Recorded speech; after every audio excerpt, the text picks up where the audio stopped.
What's good, YouTube? Welcome back to my channel. Today's video is part 2 all on my glute activation series.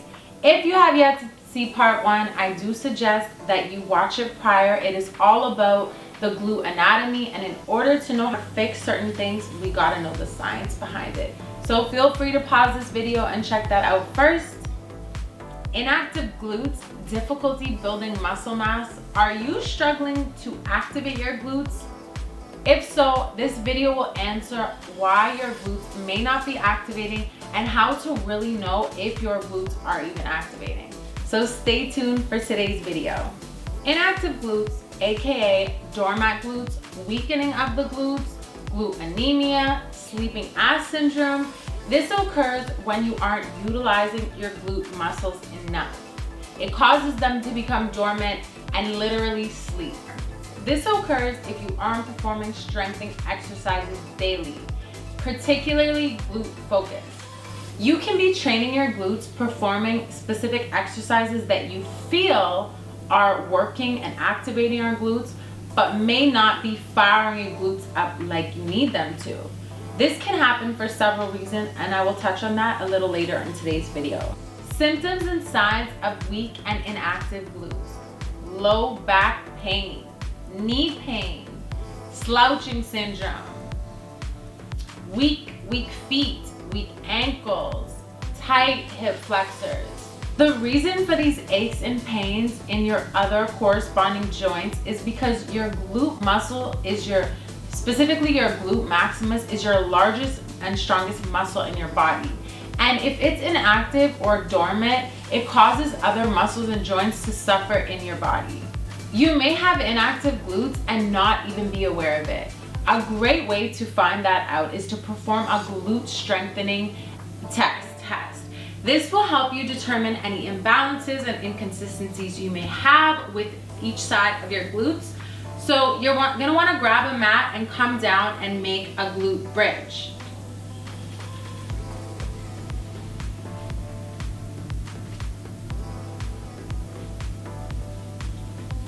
Make sure that your feet are planted firmly on the ground, your hands are at your side, and then slowly roll up into a glute bridge. Take a look at yourself and make sure that your hips are parallel to one another and that you are holding them. And really hang on to this contraction and just breathe through it and see how you feel. Notice if one glute feels stronger compared to the other. Is one glute dropping? Is it more difficult to hold one glute? Just take note of your findings. And next we are going to lift, I'm gonna lift my right leg and do a one-legged glute bridge. And as I do this, I'm really concentrating on how my glute on my opposite leg, my left side, is doing. Is it dropping? Do I notice it having difficulty staying parallel and holding this movement?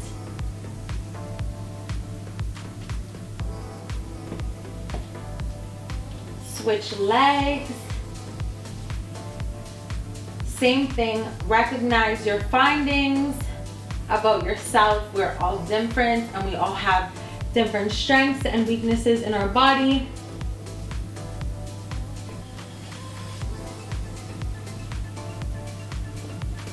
And then once you've completed this test, just slowly roll vertebrae by vertebrae out of this movement.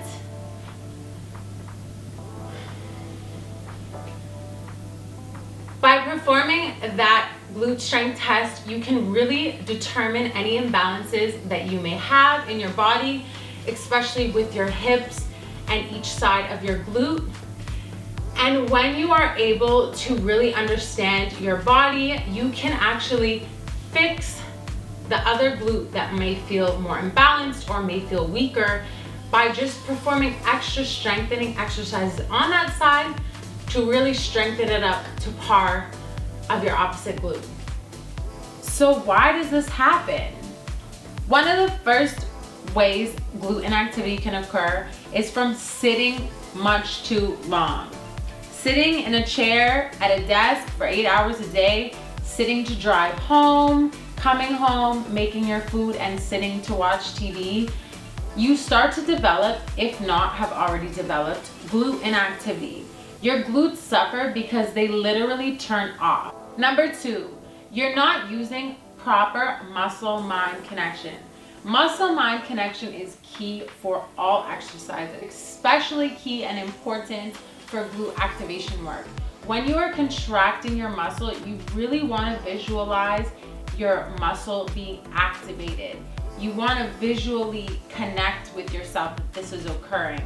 This will help your muscle actually manifest the way you want it to. At the same time, you do want to know if any muscles in your body are overcompensating for the work on your glutes. If this occurs, you want to pause, take a deep breath, recognize it, and switch that movement into a more glute focused movement where you're putting the work back in your glutes. I will give you a demonstration so you kind of get a better idea of what I'm talking about. I'm going to get into a fire hydrant, which is a very common glute activation workout.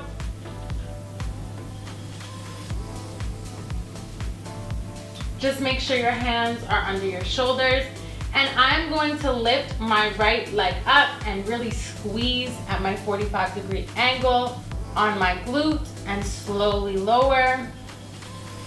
And as I'm doing this, I'm trying to keep my hips parallel and also stay out of my right shoulder. I do notice for myself sometimes that I really feel like I'm working my shoulder. So in order to change that, I'm going to modify this movement by putting my forearm on the ground and really focus on the muscle-mind connection with my glutes. What I'm activating, really focus on that squeeze as I lift. And by using muscle-mind connection, I was able to determine that I was in my right shoulder, and I may need to modify that movement and may need to put the focus back into my glute muscle. Lastly, you may suffer from tight hip flexors. This occurs when your hips become very tight, which causes them to lock. When your hips are tight, it can cause low back pain as well as make it difficult to fully extend in a movement. So when you're performing glute activation workouts, you really want to make sure that you are fully extending and fully squeezing your glutes and really extending into the movement. If your hips are tight, it can be difficult to do that. I will be giving you a demonstration on when my hips are tight versus when they are a little bit more relaxed and how different the movement is, because you can reap great rewards from having looser hips when it comes to glute activation work. If I come down to do a glute bridge and my hip flexors are tight, I may only be able to lift here because I'm restricted in my movement due to the tightness in my hip flexors. However, if my hip flexors are loosened and I stretch them regularly, I'm able to come up into a movement like this, where my hips are parallel and I am fully extending and fully in this movement. There is zero restriction happening. I can fully squeeze my glutes and really get the best workout from this movement. So there you have it. Those are just a couple common reasons people suffer from glute inactivity. I hope this video gave you some knowledge that you can add to your fitness journey and help you along your way. If so, please hit the like button, subscribe to my channel, comment down below on your experience with this video, as well as hit the notification bell for when future videos drop. My next video for this series, which will be how to fix these issues, because when we discover what the root of the problem is, you gotta figure out how we can fix it. I will see you there. Peace.